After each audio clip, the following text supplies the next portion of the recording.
La révolution et le réveil de l'évangile.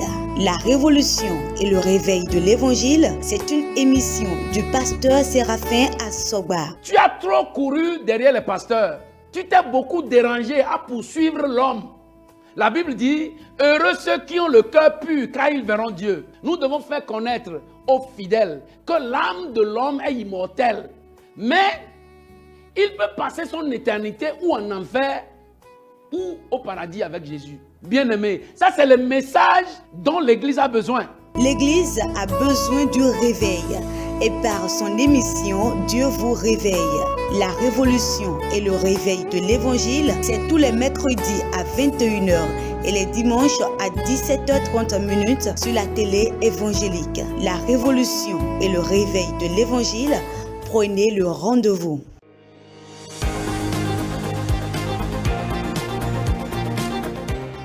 Alléluia. Alléluia. Bien-aimés, nous bénissons le Seigneur aussi qui a encore eu la miséricorde de nous donner ce grand jour. Et nous voici encore ce jour sur notre émission, la révolution et le réveil de l'évangile. Et moi, je suis très heureux toutes les fois que je suis sur cette émission parce que je sais que tu es heureuse, que tu es heureux aussi. Tu es béni. Et je vais prier que tout ce que tu sacrifies pour suivre cette émission, au nom de Jésus, tu seras récompensé.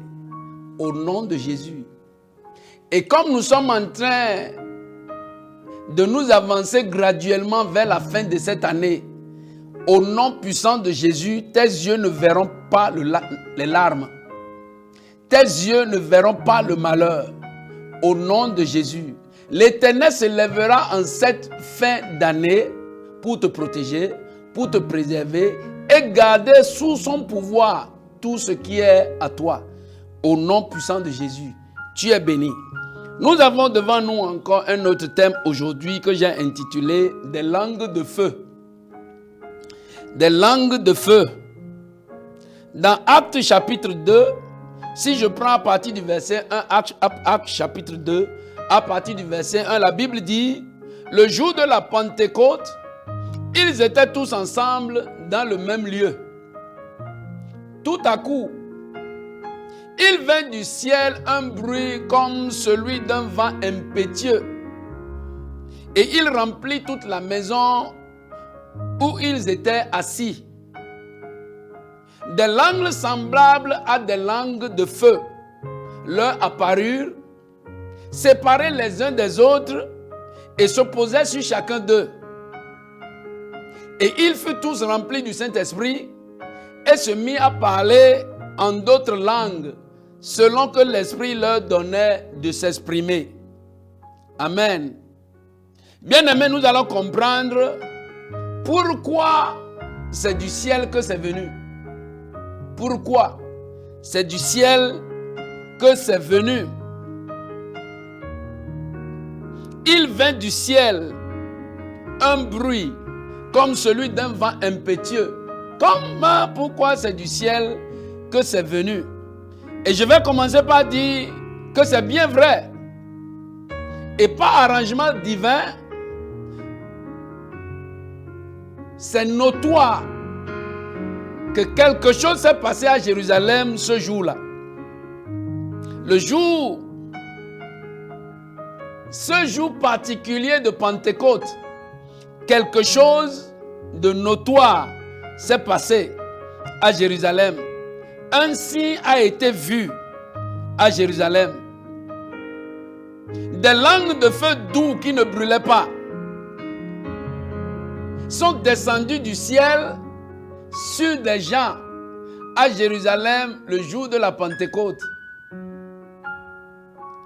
Lorsque les gens sont venus de partout le monde pour se rassembler à Jérusalem pour fêter cette grande fête juive, certaines personnes, 120 pour être précis, se sont rassemblées quelque part.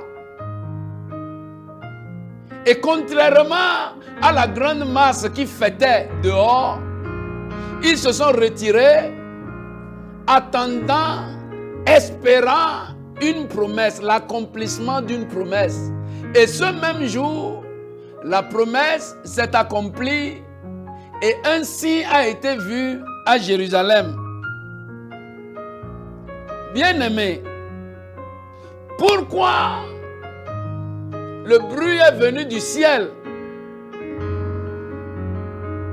Pourquoi le bruit est venu du ciel? Le bruit est venu du ciel, pourquoi? Parce que Dieu est sensible à tout rassemblement sur la terre qui est en son nom. Dieu, il est sensible à tout regroupement sur la terre qui est en son nom. Il dit là où 2 ou 3 s'assemblent en mon nom, je suis là au milieu d'eux. Dieu est sensible à tout regroupement sur terre qui est en son nom. Bien-aimés, lorsque vous vous regroupez, et ce n'est pas au nom de Dieu que vous vous regroupez en vain. Votre regroupement n'accouchera de rien. Pourquoi c'est venu du ciel? Parce que les 120 qui étaient assis, ils étaient en accord, ils étaient unis entre eux. Le bruit est venu du ciel parce que Dieu est sensible à tout regroupement sur terre qui est en son nom. Le bruit est venu du ciel parce que les 120 étaient assis ensemble en accord. Ils étaient unis entre eux. Bien-aimés, nous avons des problèmes de nos jours et la manifestation de Dieu et de sa puissance sont devenues rares. Parce que nous sommes dispersés. Nous sommes dispersés.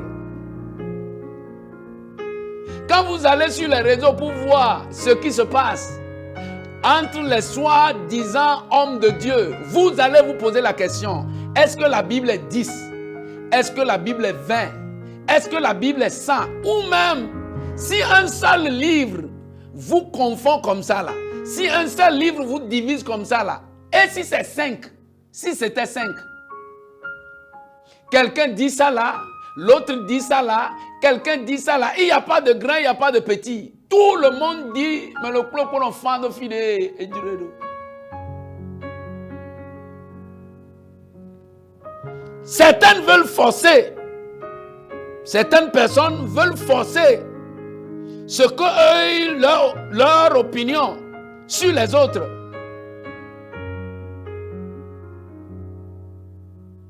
D'autres qui ne peuvent ou ne veulent pas rester sans rien faire, sans rien dire, sont allés se marier aux esprits familiaux, aux esprits impurs de Mami Wata. Ils prophétisent, ils disent des choses. Ils voient la maladie et ils n'ont pas la solution pour guérir. La division est grande. Les autres disent que le corps de Christ est divisé. Bien aimé, le corps de Christ n'est pas divisé. Lorsque le corps d'une personne est divisé, c'est très grave. Nous-mêmes là, lorsque notre corps est divisé, c'est très grave. Le corps de Christ n'est pas divisé. Jésus ne peut pas faire d'un adultère son corps. Jésus ne peut pas faire d'un prostitué son corps. Le corps de Jésus est intact et les vrais membres du corps de Jésus sont encore là soudés au corps. Le corps de Jésus est intact et les vrais membres du corps sont là encore soudés au corps. Ce n'est pas les 120 là qui ont reçu Jésus. Ce n'est pas les 120 là qui ont entendu parler de Jésus, mais c'est les 120 là qui sont restés unis en accord pour attendre la promesse de Dieu. Bartimée n'était pas là. La veuve de Naïn et son enfant qui était ressuscité, ne sont pas là.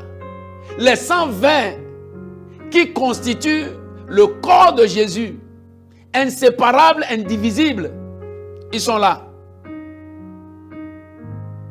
Le vent est venu, le bruit est venu du ciel parce que les 120 sont unis. Bien-aimé, il vint du ciel parce que c'est très important que, bien-aimé, il faut savoir à partir d'aujourd'hui que tout ce dont tu as besoin pour accomplir ton ministère ne peut pas te venir de la terre. Non, tes voitures ne sont pas les signes d'un bon ministère. Ton argent, ce n'est pas le signe d'un bon ministère. Un bon ministère doit recevoir un grain du ciel. C'est du ciel, c'est le ciel qui confirme le ministère de la terre. Ce n'est pas la terre. Quand tu montres tes costumes, tes chaussures, pour montrer comment tu as réussi, bien-aimé, c'est faux. Tu n'as pas réussi. Si c'est à des personnes comme nous, tu parles, on va te regarder avec un œil comme ça, là. Parce qu'on sait que tu es en train de mentir. C'est quelque chose qui descend du ciel, qui confirme le ministère qui est sur la terre. C'est lorsque quelque chose descend du ciel, c'est ça qui confirme le ministère sur la terre. Tout ce dont tu as besoin pour accomplir ton ministère et ta destinée doit te venir du ciel. Les hommes sont créés égaux. Et pour faire l'œuvre de Dieu, tu as besoin de la force que lui seul peut donner. Pour faire le ministère, tu as besoin de la force que lui seul peut donner. Bien-aimé, il va te dire encore. Assez cette dépense inutile que tu fais. Je vais à tel pays pour renouveler mon onction. Tu n'avais pas eu. Si tu as eu l'onction, tu vas renouveler ça comment?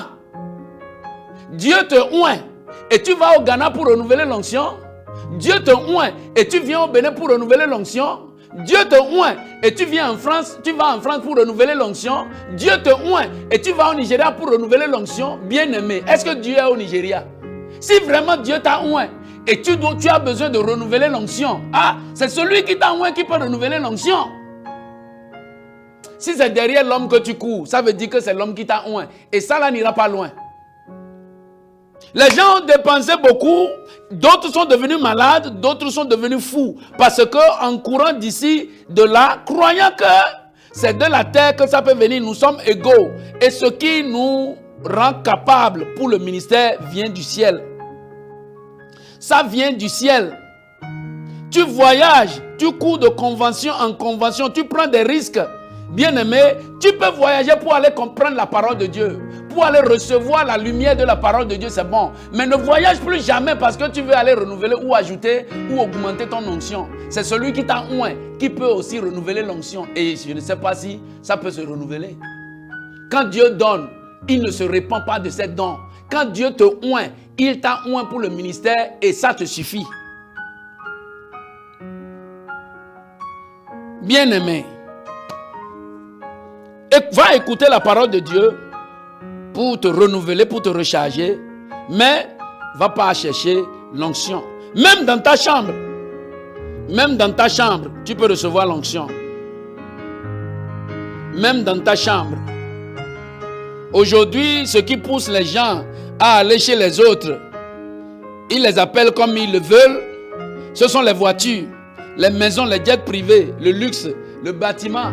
Tu vois des gens humains qui ont la tête bien sur les épaules. Ils s'agenouillent et ils touchent les voitures. Ils touchent les pneus des voitures et ils touchent leur tête. Ils disent, je veux l'onction. Bien-aimé, est-ce que l'onction est devenue aussi vulgaire pour que les pneus de la voiture portent l'onction? Est-ce que l'onction est devenue aussi vulgaire pour qu'une voiture soit ointe? Bien-aimé, pour Jésus, l'onction, ce n'est pas vulgaire comme vous dites là. Hein? Non, c'est une puissance pour le travail. Et Dieu n'a jamais commissionné une voiture pour aller faire son travail, ni son pneu. C'est descendu et ça a rempli toute la maison parce que quand la puissance de Dieu descend, bien-aimé, personne ne peut se contrôler. Personne ne peut se contrôler. De nos jours, vous avez les maisons.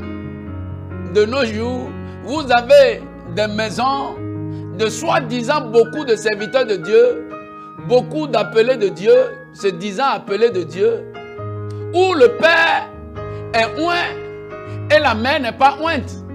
Les enfants ne sont pas chrétiens. Et on dit que la maison là, c'est la maison d'un grand homme de Dieu bien-aimé. Quand la puissance est rentrée là où les 120 étaient, ils ont senti et personne ne pouvait échapper. Ce que vous avez là, revérifiez la source de ce que vous avez et vous allez voir si ça vient de Dieu ou pas. Comment le père a l'onction, la mère n'a pas l'onction?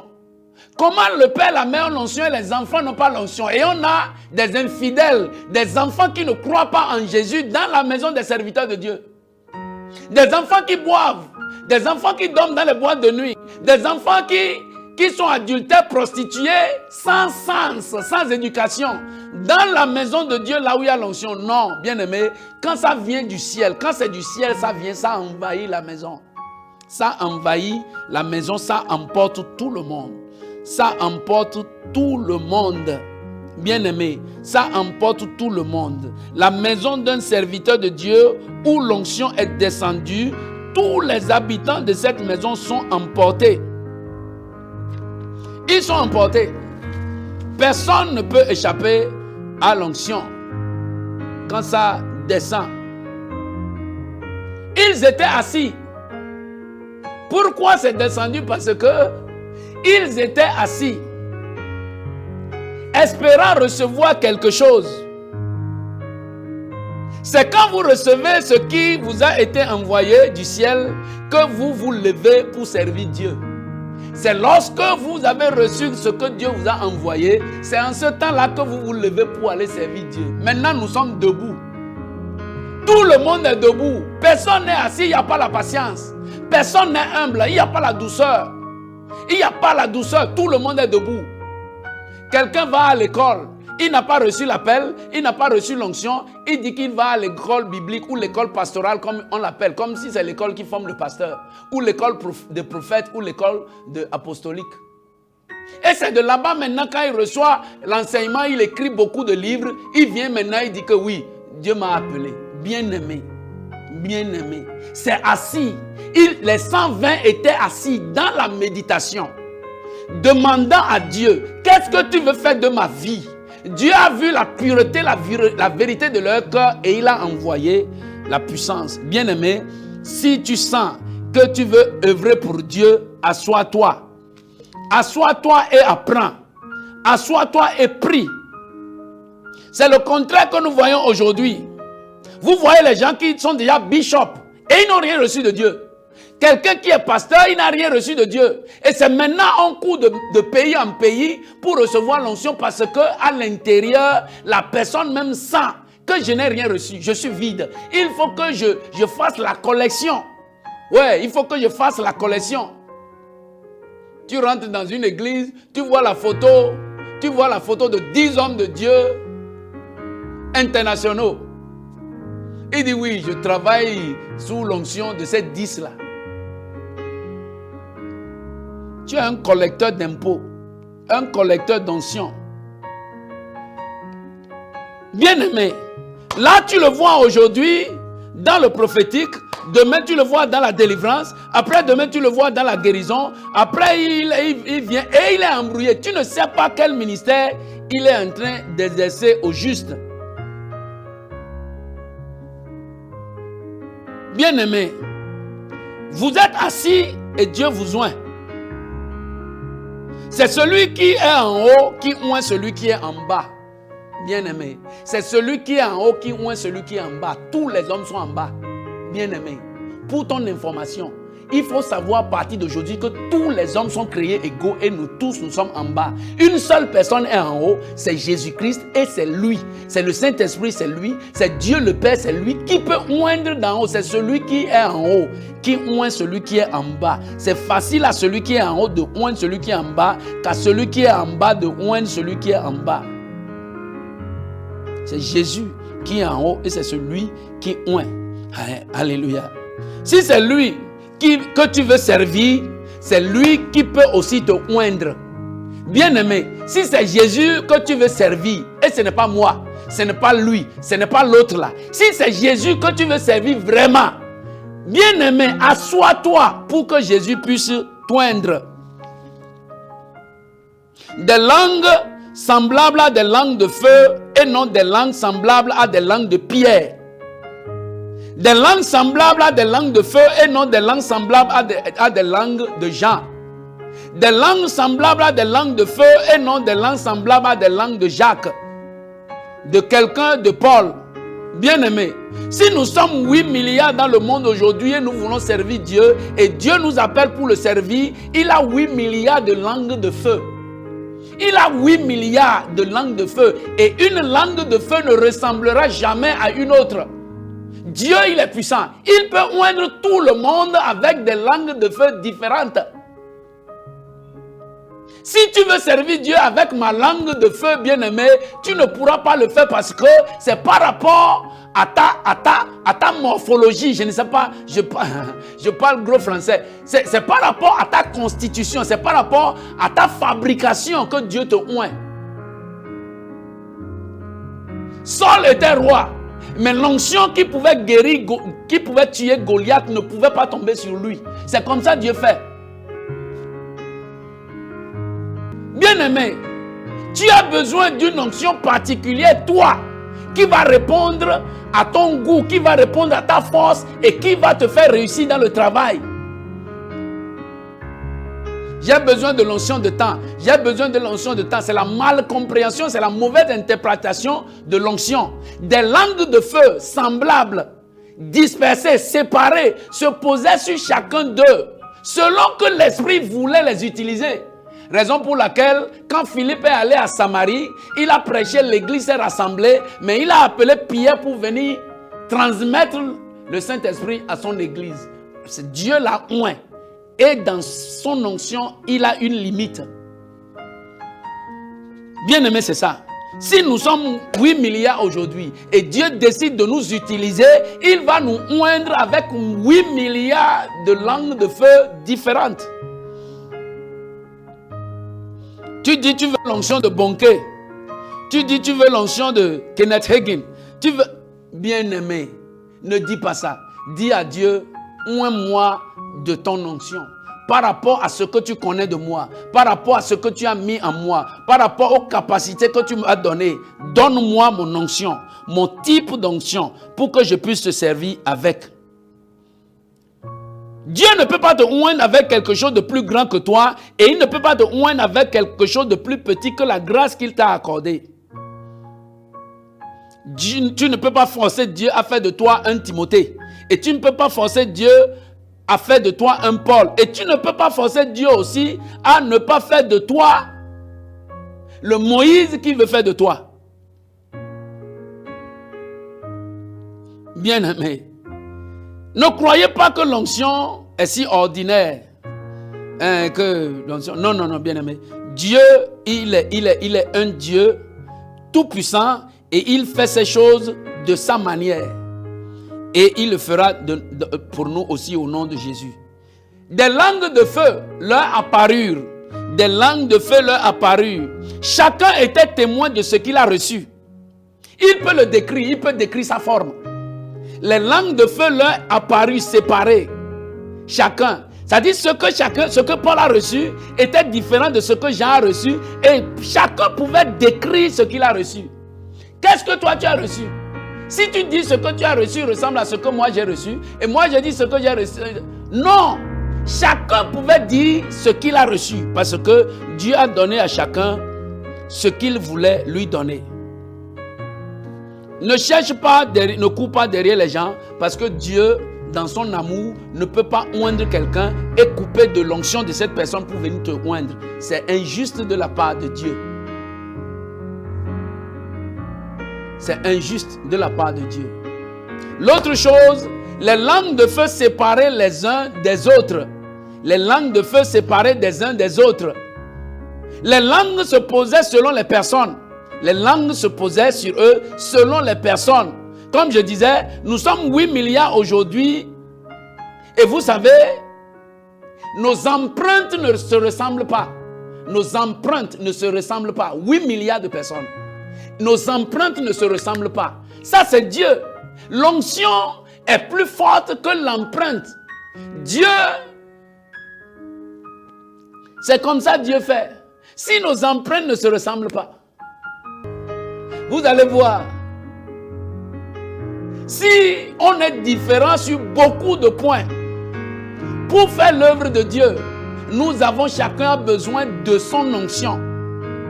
Les langues séparées les uns des autres se posaient sur chacun d'eux.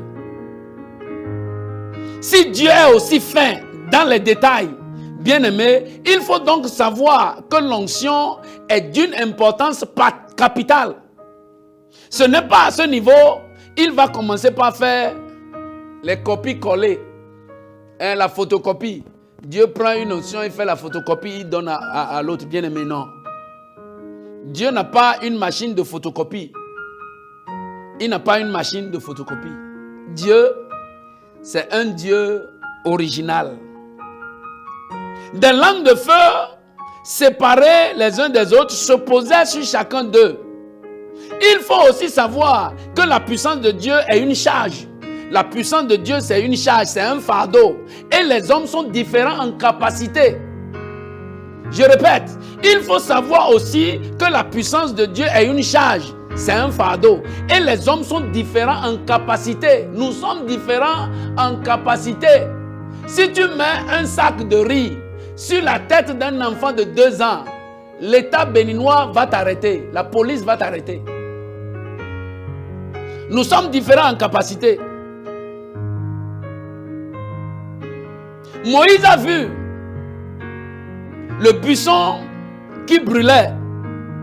Ici, les apôtres ont vu le feu qui est descendu sur eux. Moïse a vu le buisson qui brûlait, mais eux, ils ont vu le feu là est rentré en eux. Le buisson n'a pas brûlé, les apôtres n'ont pas brûlé, ils ne se sont pas consumés, mais ils ont reçu une décharge qui les a poussés dans l'œuvre.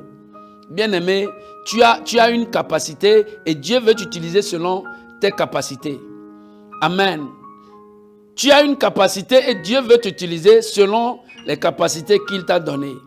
Ne va pas chercher loin. Cherche chez Dieu. Cherche ça chez Dieu.